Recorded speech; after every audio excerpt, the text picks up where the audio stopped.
Hi consumers, welcome to New to the Force. I'm Kia. I'm Duke.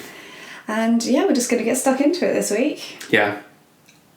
Stuff has been happening. Well, we had our first comment, which is always nice.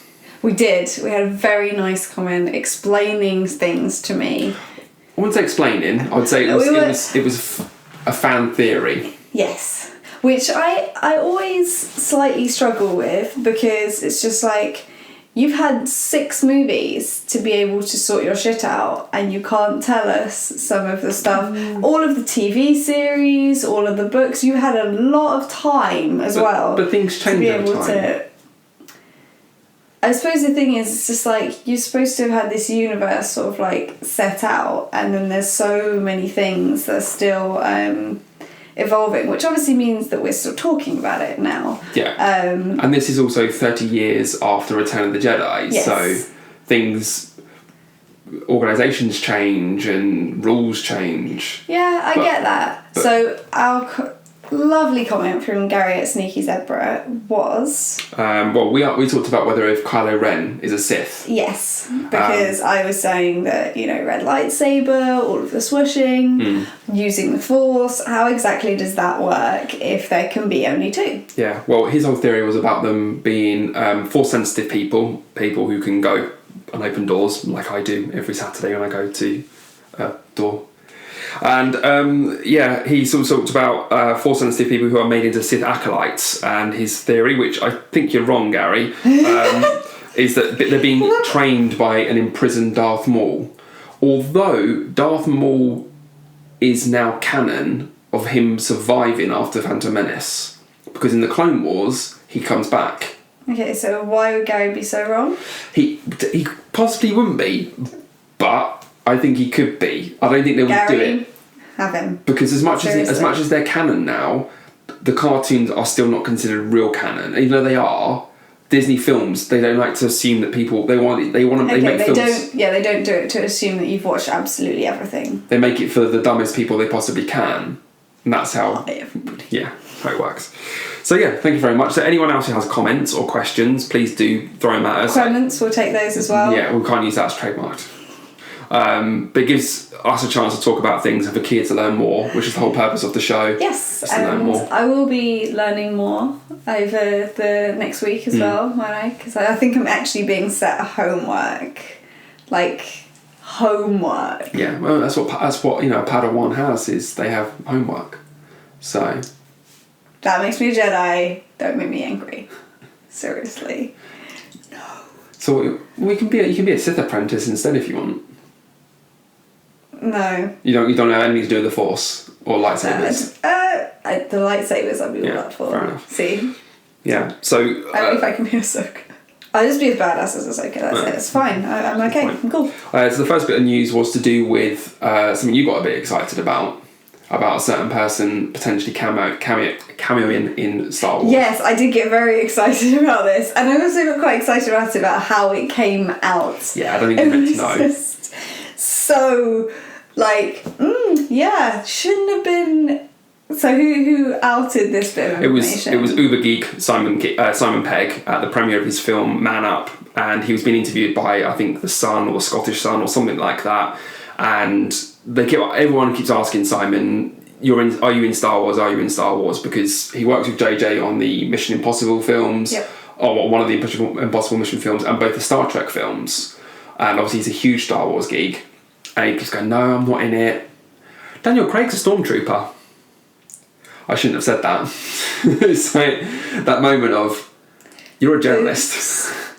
Oops, I have opened my mouth and somebody is like this, and writing as I'm doing it. We now know that Daniel Craig, James Bond, is a stormtrooper. I would love a little twang of the theme. You can't have a little twang. You just majorly crashing in. No, that's it. Just walk off, or just him with his rifle like that, across his chest, and then just grabs one of the women and fucks off for a drink. No? No, I don't think that's okay. So we're not crossing universes. We're not crossing those universes at all. He is just Daniel Craig, an actor playing a stormtrooper. But I was very excited. Yeah. I think there was an eek moment. I don't think we're going to see him either. I think it's literally going to be, that's him there. Yeah. That's it. That's all we're going to get. Well, that's the thing is, like, if you're such a big fan and you have a chance to be able to do something like this and you are a celebrity and you're just like, maybe if I just ask, they'll if you can't use your celebrity status to get yourself into a Star Wars film. Because they're, you know, extras anyway. Yeah. It's just like, no one's going to see me. I don't need to really be paid. I don't need to be paid at all. I'll just turn up as an extra. I can see that completely working. Imagine he has to hang out with the extras instead of, like, being with the main cast, like, just kept in capsule. Fucking should do. Yeah, I think so. He should be kept sitting out waiting, told to bring a book, sit there and enjoy yourself for the next 18 hours.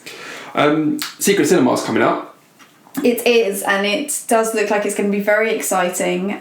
We will be covering it for the site. Yeah, I was talking to... what's going on here now? You leave my hair alone. I need a haircut. It's just... I'm going for the Chewbacca look. Are you? Is that what it This is what it's in here. But I was talking to Dapper on Twitter about it, and he's like, he can't justify to himself the price of it. But how much is it again? I think it's 80 quid. Yeah, see, to go to the cinema to see something that you've seen like a few hundred times. But it is the whole spectacle of it, and Back to the Future did look absolutely amazing. So I probably would be willing to pay out for it. Are there still tickets? Almost like, I reckon there's tickets for the first, like, the opening shows, because everyone, after the debacle of last year... it was, if you don't know, shows got cancelled right at the beginning. They hadn't really prepared enough, and people were...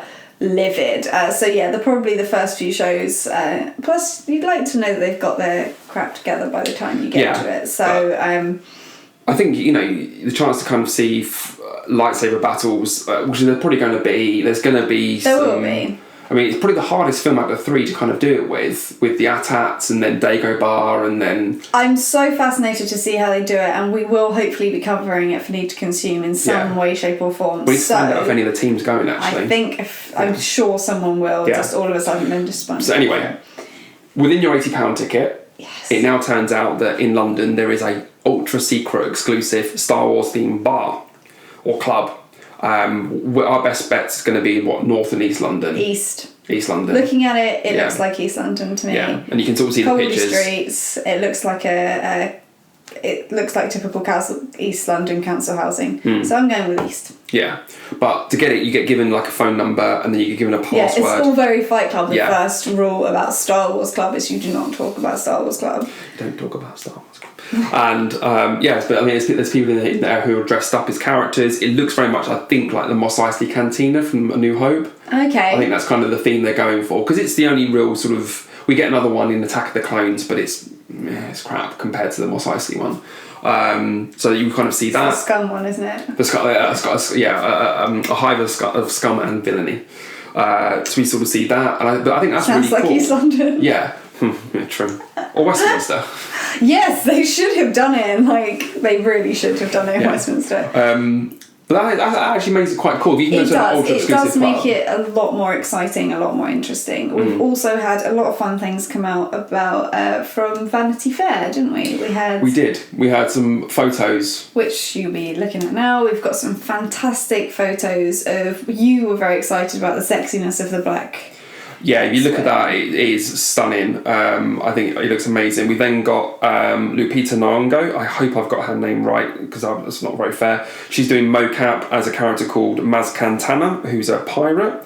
We then get a lovely other shot of He is looking very dashing. He looks badass picture, on that. He? He's like, I don't care. I'm just, doing my stuff. Yeah. So... Well, Maxwell, bitch. Yeah, it slightly has a Top Gun feel to it. It does a little bit, it does. We've then got JJ there giving Daisy Ridley some instructions atop her flying Magnum. I do love some of the memes of the flying Magnum. We've got a couple of sort of otherworldly characters in the background there as well. Yeah, they look fascinating. Yeah. Absolutely. And what always gets me is the detail that they do go into in all of the other characters and everything. So. Yeah. And then obviously the next one we've got is one we're going to talk about a little bit. Is I think we'll talk about that more on the next episode. I think in real detail. Cool. But yeah, that's Gwendolyn Christie from Game of Thrones as Captain Phasma, and she looks fucking badass. That is seriously some Daft Punking of an outfit, because I mean, I'm not quite sure how it would work in battle. No. We've then got what is now become a rather iconic character cover for Vanity Fair, which they do every time a Star Wars film comes out. We've got there Daisy Ridley, Peter Mayhew, Harrison Ford, and John Boyega. Oh, and BB-8. BB-8 as well. There's BB-8 there. All looking rather dashing on the cover there. We've then got a really cool image. This I really love, because it's obviously pieced together of several different images, almost done like a pano. Can someone not pano? But the different characters and the different alien races, I guess that a lot of these are part of the pirates. They are. Well. This is Maz Kanata's castle. Okay. So I don't know if she's among them yet, because she plays a CGI character, but none of them look CGI. They all look practical effects to me. What I do love is the fact that the robot looks very similar to the original production drawings from Ralph McQuarrie's drawings before A New Hope. That's what C-3PO kind of looked like. Okay. That's kind of cool. You know, like how Zeb, sorry. Yes. That's what Chewbacca originally kind of looked like in the pre-production more photo. cat-like. Yes. Yeah. Fantastic. And then we finally have Kylo Ren maskless. I was expecting to see him maybe like distorted or tattooed or something, but no, there he is, looking very normal. Well, as normal as a bad guy with What I do love though is the fact that the stormtroopers to me, or snowtroopers, they don't look. They look like they're either glowing slightly or that they're trying to blend in more. Do you know what I mean? Yeah, I think that's obviously the effects on the photo. In general, that's a little bit of a layer over the top of them, or it at least looks like it. Okay. In order to be able to give most of the credit to the person in black. Okay. But yes, they do look like they would blend in a lot more to a snowstorm than possibly before. So yeah. So that was really exciting. I can't wait in the next episode to talk in real detail about. I mean, the Vanity Fair pictures are beautiful. We are going to put a link to them in the information below. Yeah, because I don't really want to be sued by Vanity Fair. In all honesty, no. It's always link, guys. That's always good. They're down there. Always the link. So yeah, well, we've got some really exciting things coming up for next week as well. We are gonna go into depth definitely on that, unless a whole load of other stuff gets leaked out, in which case we will be talking about that for 10 minutes. Obviously. We've also got MCM next weekend. If any of you are around, guess who I will be cosplaying on Saturday. It's not Star Wars related, people, so we don't care. It's not, but I'm gonna look freaking amazing because I'm doing a burlesque version of this character. Who do you think I'm being a burlesque character of? It's not Star Wars, I don't care. It's amazing. So anyway, homework. I have this here, which is a collection, it's a lovely signed collection actually. It's comic book adaptations of the original Star Wars films. So I'm going to have Kia read these and then report back to you guys, because obviously we need Kia to learn more about Star Wars. And I think this would be a good way for you to do it and compare, and there's scenes in here which don't make it into the film. Okay, I'm interested. I did agree to it. I did actually sort of ask for it. So, no, I will probably read a book a week and we'll do a little bit of a catch up at the end of like what I thought of them. So, something like that. Thank you guys very much for listening, and we will see you next week. Take care.